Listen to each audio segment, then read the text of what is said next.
the 405th. This is Dave, aka Serial Killer. It's time for video installment number 4.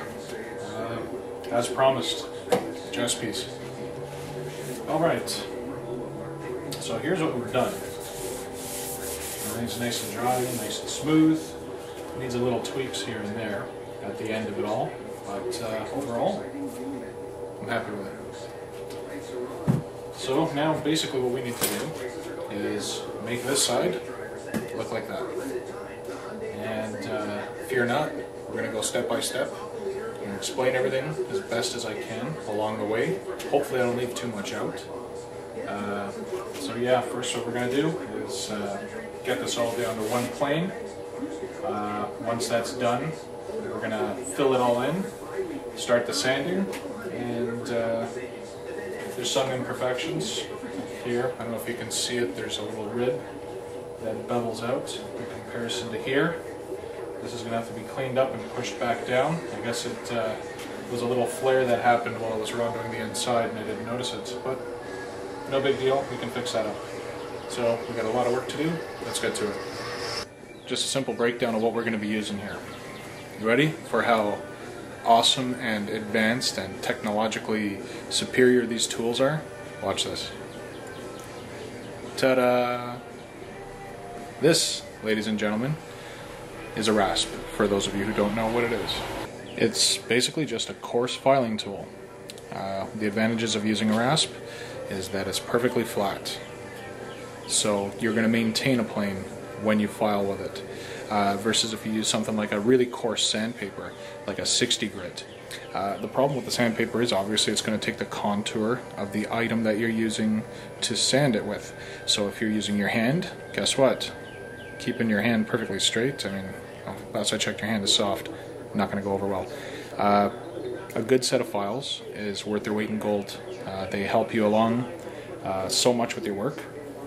And this gets a lot of work done and chews through material really quickly. Other than this is just a medium fine file. Afterwards I'll use this to round off all the corners, all the little edges that there are. If you look at the difference here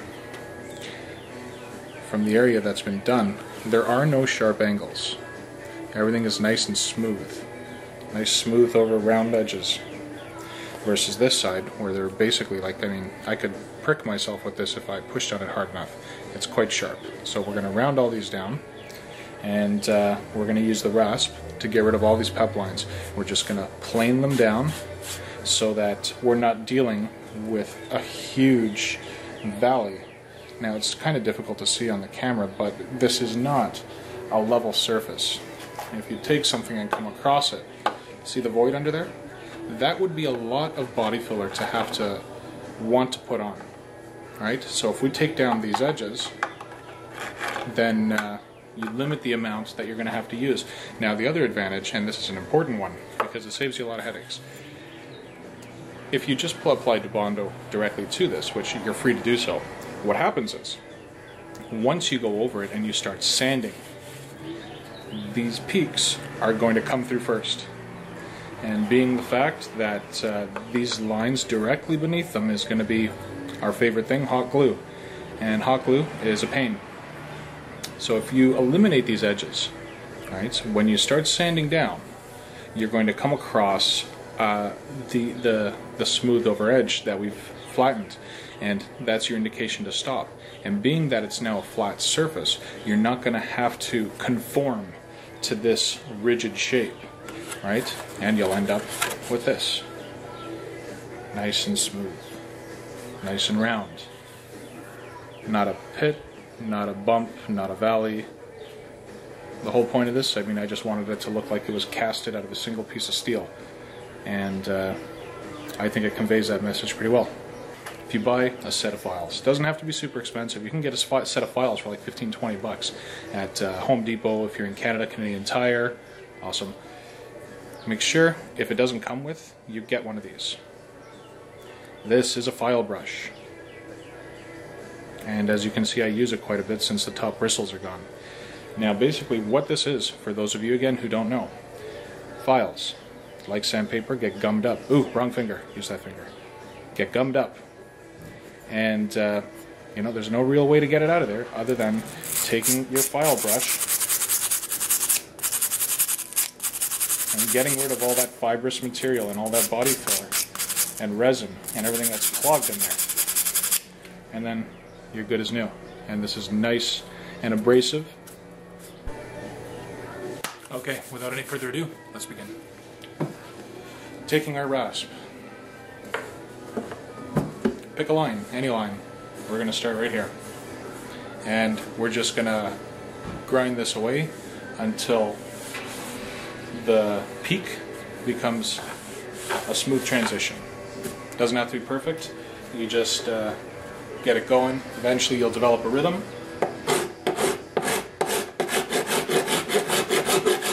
And as you can see, it comes off like super easy.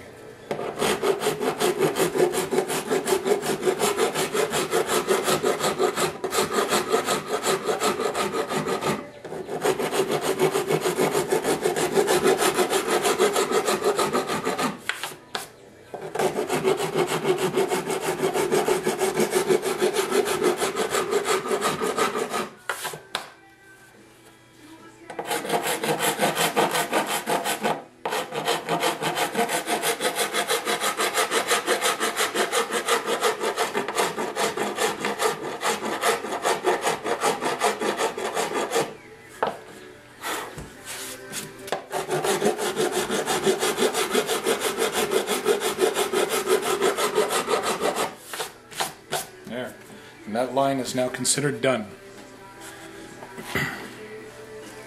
No more big dramatic hump.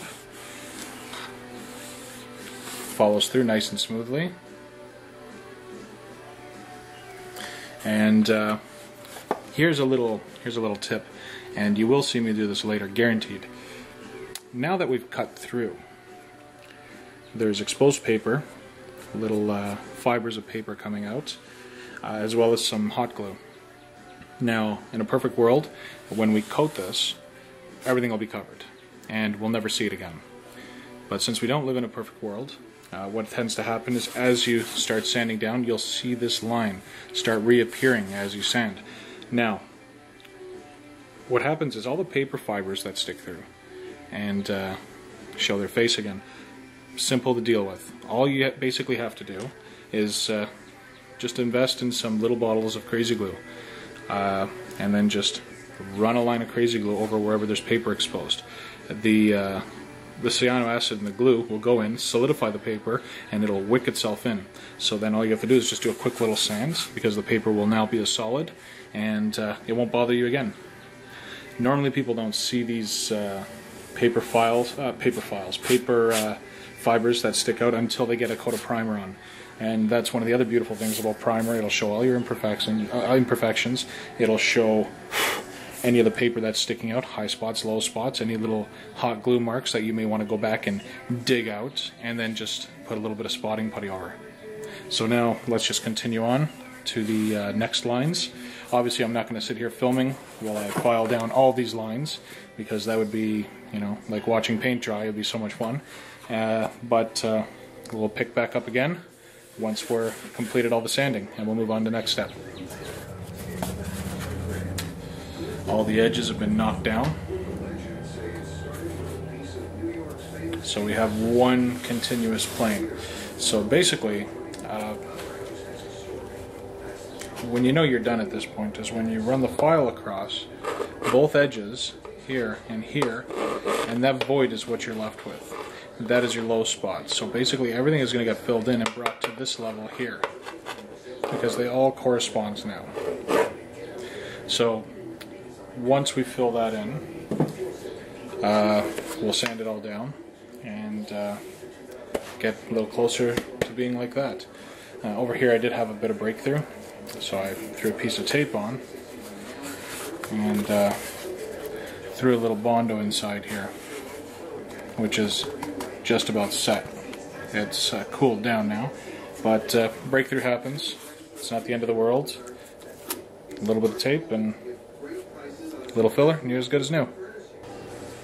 Don't try to coat this whole thing in one go. It's not going to happen. short of being the Flash or Superman, where you can move super quick, the Bondo's going to cure. Not the end of the world.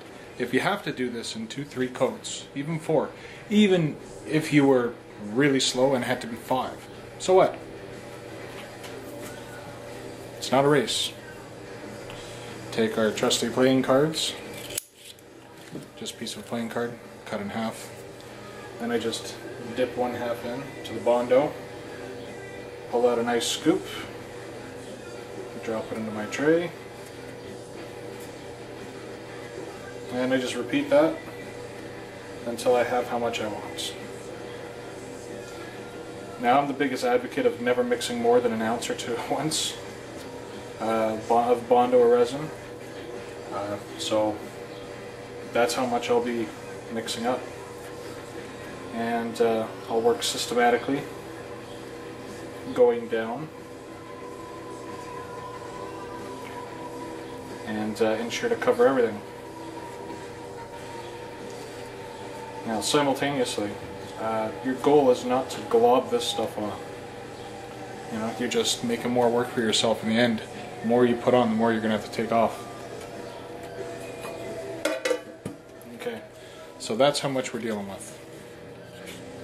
You know, it's about the size of a golf ball that's been melted. Alright. Want as much possible time to work with this. So, as far as the hardener goes, that's it. That's all the hardener I'm using. Believe me, it will cure.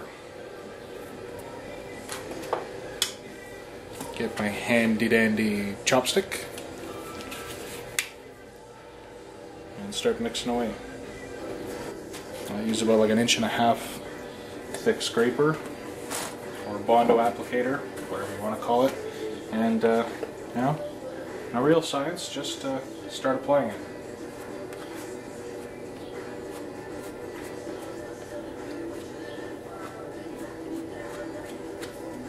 And I don't expect this to be perfect in the first shot.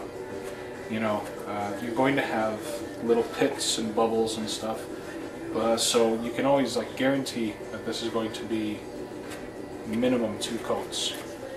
Your primary coat to fill all your gaps and get everything nice and level, and a follow-up coat that just cleans everything up, repairs all the spots that have imperfections in the Bondo itself, like the little pits and the little bubbles. If you notice, I'm not really caring if I dip over here. I'll show you how I clean that up.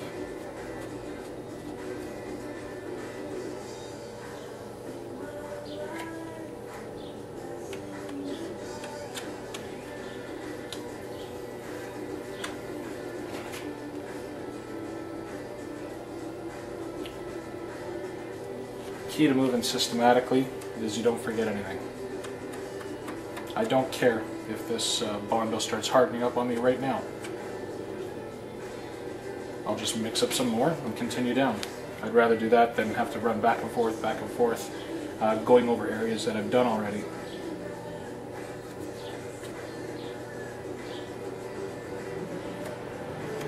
And when you apply it, try and follow the contour that you've been creating, just so you're not leaving yourself any squared off edges or anything like that.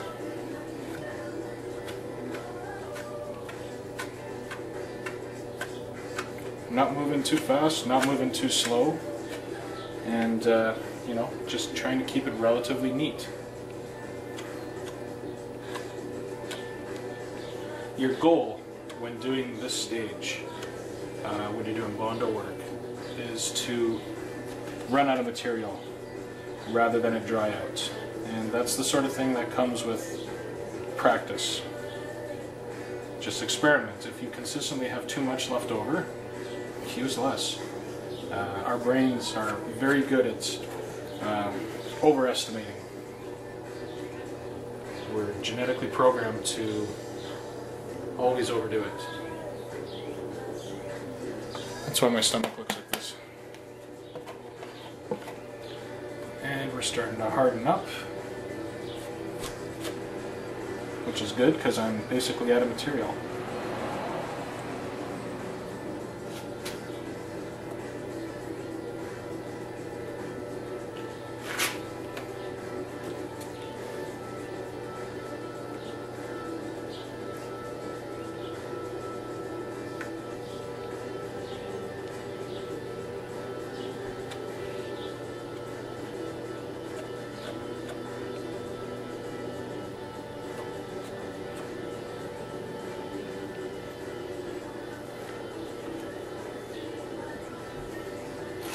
And that is how we do that. Okay, one thing I want to quickly point out. Razor blades. When you have spots like this, where the Bondo has fallen over the edge as you've applied it, no big deal. Most people wait till it dries. I'm impatient, so I'll just take the razor blade while this is still warm and tacky. And what I'll do is I'll hold the razor blade along the edge and just slide it across. Just like that. And there's what was hanging over. Out of your way. Not needing sanding. The gummy and rubbery state of Bondo that I bring up quite often. Really, I mean, fiddle around. Take advantage of it. Try it out. I swear, once you start modifying and cleaning up while the Bondo is still wet, I swear it cuts your sanding time down dramatically to at least half. Like, I've applied this pretty smoothly, so there aren't any big glops or anything, but if there ever were, you just take your blade and pass it along them, like you're trying to shave it. And everything comes up. You know, and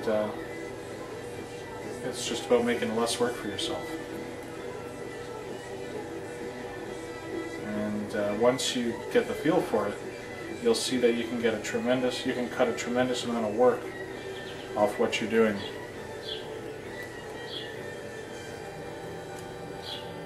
Because to wait for this to cure and then have to sand it all and worry about all the different angles and everything else, it can be very time consuming and frustrating. Again, picking right up where we left off, moving systematically. Turkey Day is terrible. Turkey Day is not Turkey. Well, you know what I call Turkey Day. Thursday, like everybody else. Turkey Day Thursday? I think I was born yesterday, and by yesterday I am of course referring to sweet honey chicken teriyaki day at Subway. Thursday sub of the day is turkey. Enjoy a different footlong for $6 every day or 6 inch for $4. Subway. Think fresh, eat fresh. Double the extra cheese or $8 for price of the year. Visit state restaurants only. Get fresh. Earlier today we were attacked.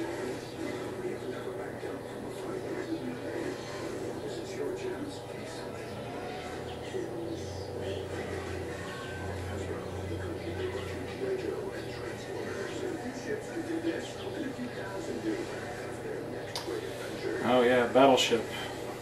I actually watched that last week. I know it's not out yet, because I know, I'm a bad person. It's actually quite a good movie. I thought it was going to be crappy, but I was pleasantly surprised. Because I think I found the Avengers kind of wanting. Okay, these thin areas that go around the center chest detail, I'm building them up because, well, personally I don't think that they're deep enough.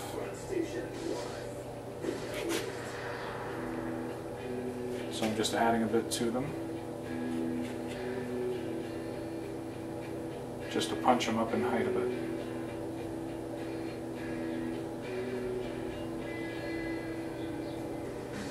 I did that for the other side, and I think it looks a little bit better, with a little bit more height on it.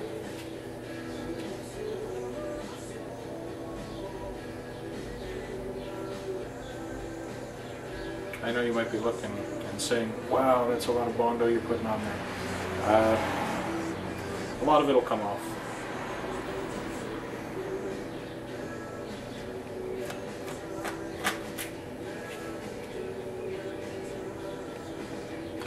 I'd just rather have a little bit too much at this point here than having to go back and do these tedious little spots. I'm applying it like just very carefully because it's easy to just muck up all the work that's already been done.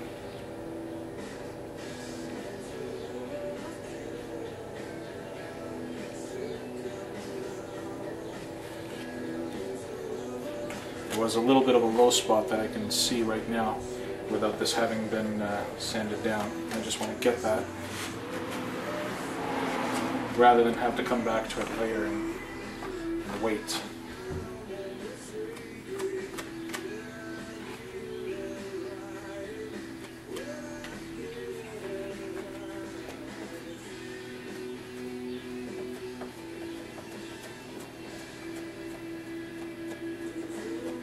And we're just about out of material, and that's good because it's starting to go gummy, if you can see that.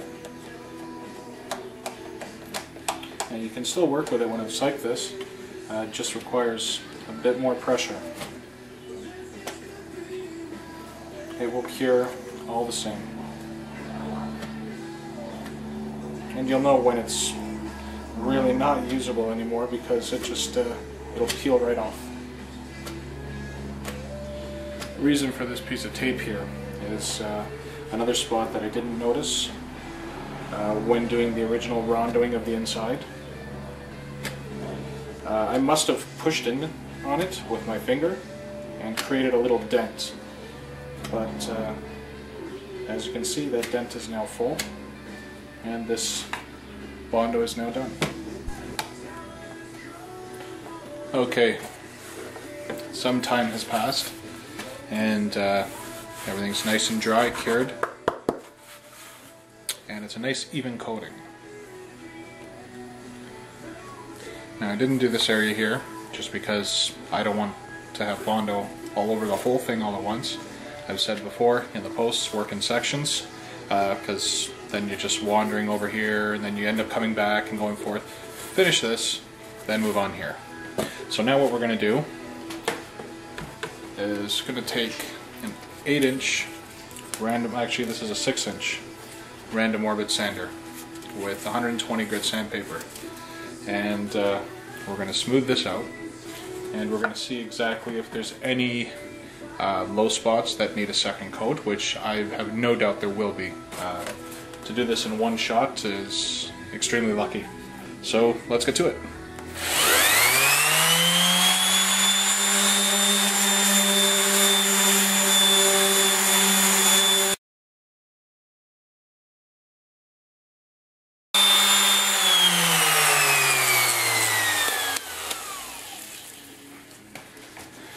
Okay, now that I can't hear anymore, here's where we are now. Now, this is one pass, so there are going to be imperfections. Like here, low spot, all the little low spots, but that's not too bad. Now, obviously, you can't do fine detail work with this. All I basically want to do is get the overall shape. The rest of it will be taken down by hand. So when you look at it now, you can see that it's roughly equal on both sides. It's not exact yet. Like the curvature here is slightly different here. Where the shadow falls on the angle, this is a much smoother arc, whereas this is still very rough. But it's using a sander that big to do detail work is kind of like doing surgery with boxing gloves on. You just can't really do it. So this is where we are now. What's next is spot fill. So I'll mix a little bit more Bondo and I'll fill all the low spots that were left behind and then sand them all flush again. Now you can see here that this is where the paper started to come back through again. And notice it's all the pep lines. This big one that goes across, that's the first one we filed down with the rasp. Now, had this been left as a sharp point, that would have come through much sooner, and there would have been paper threads sticking through and glue sticking through, but because we were proactive and we took care of that first, it's far less work now. Now this will just need a little bit of a thin layer of Bondo over top, and then feathered out, and you're good to go. So what we're going to do is I'm going to step away and mix some Bondo, fill all these little pits, and we'll sand it smooth, and we'll pick back up. Okay, we're back. Second coat is on. Well, I wouldn't even really call it a coat, it's more of spots than anything else.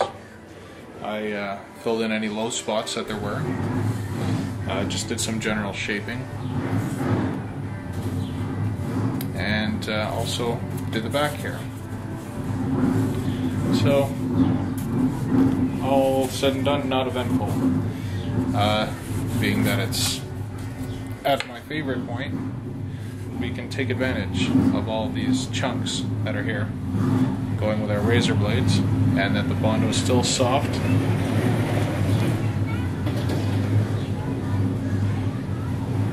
Take off all that excess, so we don't have to fight sanding all that down later on.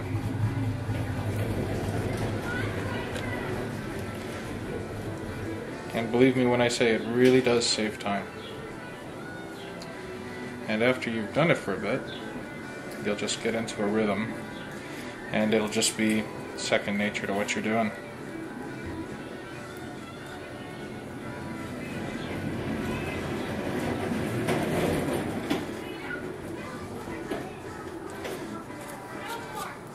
This also really does come in handy when you're shaping things like we'll be doing later on, probably in part 2 of this video, when we go to do the lock on the top of the chest. So we're going to replicate this over here.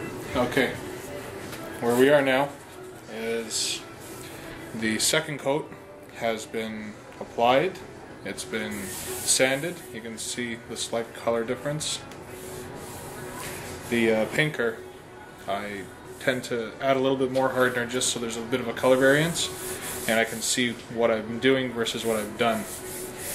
Now I guess you could use a different colored hardener cream if you wanted to. I know that Bondo does make a blue one, which might make life a little easier. But everything's been smoothed out now, even the back side here. The next step from here is basically go over any of the areas that have sharp corners with spotting putty, which I have very little left. I'm going to have to go buy some more. But right now, if you look at the finished side, it's very rounded. There are no sharp inside corners. It's all very gentle, and it's more of an arc than it is a corner anymore. Same goes true with the lock here. It's all a gentle curve. Everything arcs upwards rather than being a sharp 90-degree corner.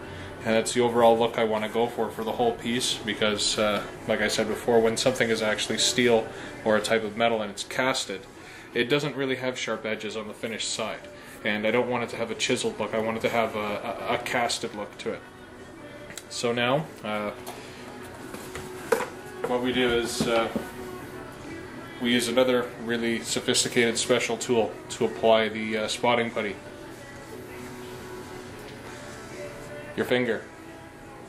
You can sit there with scrapers or different sized cut up Bondo applicators, but really your finger is going to fit into all the little areas much better than one of those scrapers will. So I just start taking the spot putty and I just ram it on in there. See, like I'm pretty well covering everything excessively, because then I'll go back after and I'll wipe it off. That is before it hardens too much. But yeah, this is what's going to get rid of a lot of the irregularities in the shape of the piece that you're filling. Now you may not want, and you don't have to do this, you don't have to. I mean, I like the nice rounded look, so I do it. But feel free and skip this step. like I said, this is just personal preference. And that's what we end up with. And when that dries up, I'll be able to go in there with a little piece of sandpaper really delicately and even everything out. And you end up with a nice even surface and with soft corners. Alright, the magic of the pause button.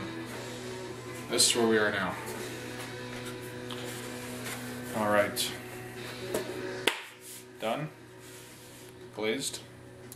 Gonna leave the glaze to dry. Gonna give it at least until tomorrow night. I want this stuff to cure up really well, or else it'll retain its oil and you'll go to sand it and you're just gonna gouge it. So it's really important about spotting putty dry, and being that there's no activator for it, the activator is built into it and it reacts with the air and the alcohol evaporates in it. That's the only way you can let it cure. Okay, from here it'll be sanding with 220. That's as far as I go with sandpaper. I don't really use anything above that, and as you can see, I have no trouble getting a smooth surface. Primarily 220. What I use behind my sandpaper is this. You can pick them up at Home Depot. They normally come in a pack of like 6 or something like that. What they are is they're foamies for behind light switches, and they also come for wall outlets. And basically the function is they act as like a thermal break, so air doesn't pass through the wall. I just use them for sanding backers. Normally I cut them up, small sizes like this, and I wrap sandpaper around them, and it gives you that bit of a cushion just to balance out your hand when you're sanding, so you're not leaving finger indentations, you're not creating valleys.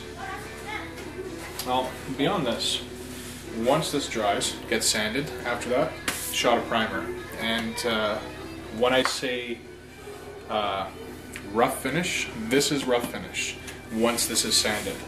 Even though it might look clean and finished, there'll still be imperfections. There'll still be it'll be unbalanced from left to right, and it's just a matter of balancing it out as to make it final and complete.